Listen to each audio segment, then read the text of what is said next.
नमस्कार दोस्तों, चलिए जानते हैं बिहार की फटाफट 50 बड़ी खबरें सिर्फ 10 मिनट में। लेकिन उससे पहले चैनल को सब्सक्राइब कर लीजिए और कमेंट में जरूर बताइए कि आप ये वीडियो कहां से देख रहे हैं। नेपाल की चमक पर इन दिनों काले बादल मंडरा रहे हैं। पर्यटन उद्योग पूरी तरह चौपट हो गया है और लगातार हो रहे हिंसक आंदोलनों से संकट और भी गहरा गया है। होटल, ट्रैवल एजेंसी और कारोबार से जुड़े हजारों लोगों की आजीविका पर ताला लग गया है।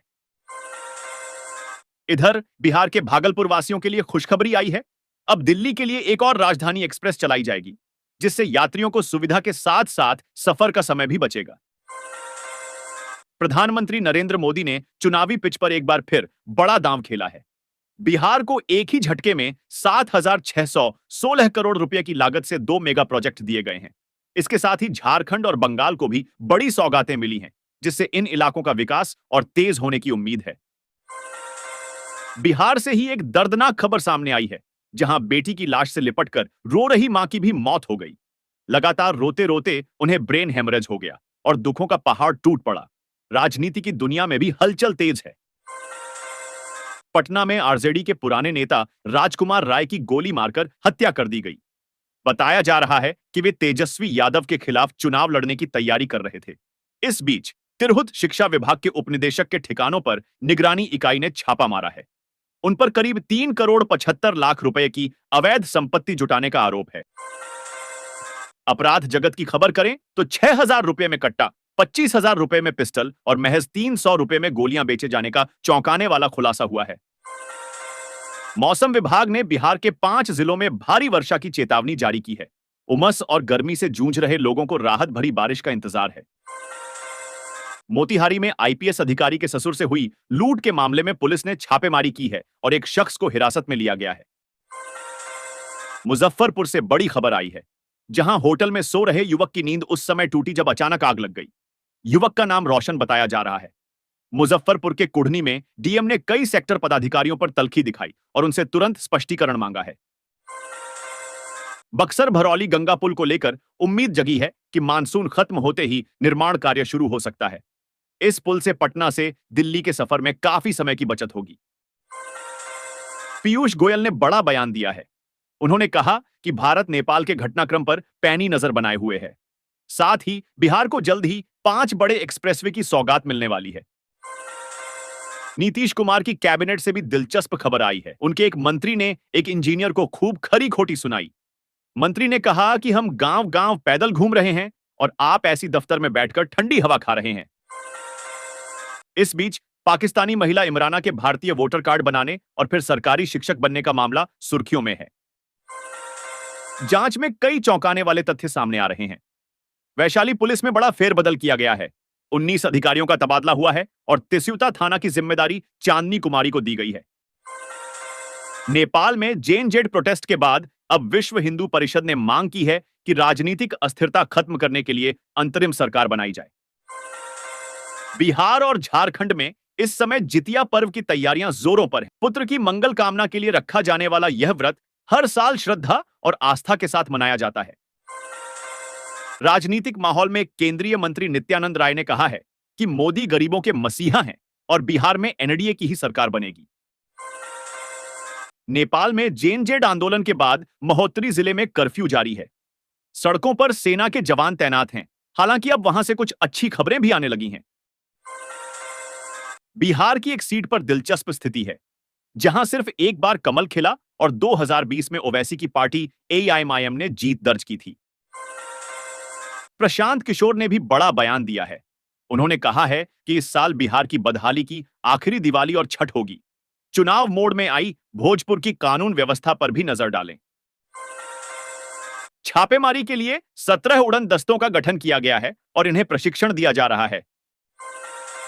खेती किसानी में भी संकट गहराया है। बक्सर जिले में धान की फसल पर तना छेदक और मिलीबग का हमला हुआ है। किसान बेहद परेशान हैं। बेगूसराय के बलिया इलाके में चौथी बार आई बाढ़ ने लोगों का जीना मुश्किल कर दिया है। सड़कें जलमग्न हो गई हैं और गांवों का संपर्क टूट गया है। औरंगाबाद की पुनपुन नदी इस समय पितरों के तर्पण और पिंडदान के पवित्र स्थल के रूप में चर्चा में है। यहां 6 स्थानों पर धार्मिक अनुष्ठान होते हैं। आरा मोहनिया हाईवे पर ट्रक और बस की भीषण टक्कर हो गई।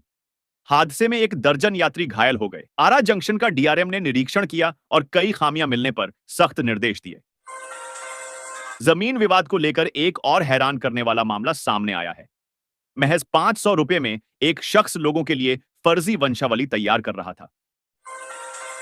आजादी के 7 दशक बाद भी रोहतास के धावाटांड गांव में बुनियादी सुविधाओं का अभाव है। ग्रामीण आज भी विकास के लिए तरस रहे हैं। सीएम नीतीश कुमार के फैसले का असर अब बांका जिले में दिखने लगा है। सैलरी बढ़ने से सेविका और सहायिका को 50,50,000 रुपए से ज्यादा का फायदा होगा।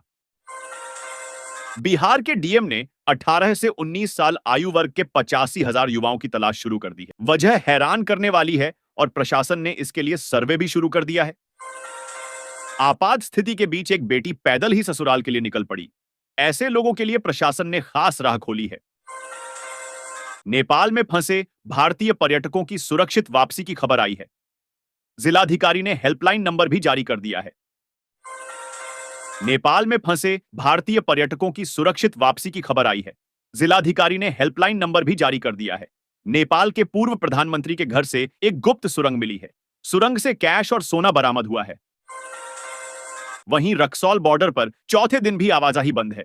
बीडीओ आवास की मरम्मत के नाम पर 55 लाख रुपए का घोटाला सामने आया है। छुट्टी के दौरान भी पेमेंट जारी हुआ, जिस पर डीएम ने जांच के आदेश दिए हैं। शाहपुर पटोरी के यात्रियों को भी राहत मिली है। अब बेंगलुरु और पुणे के लिए नई एक्सप्रेस ट्रेनें चलाई जाएंगी।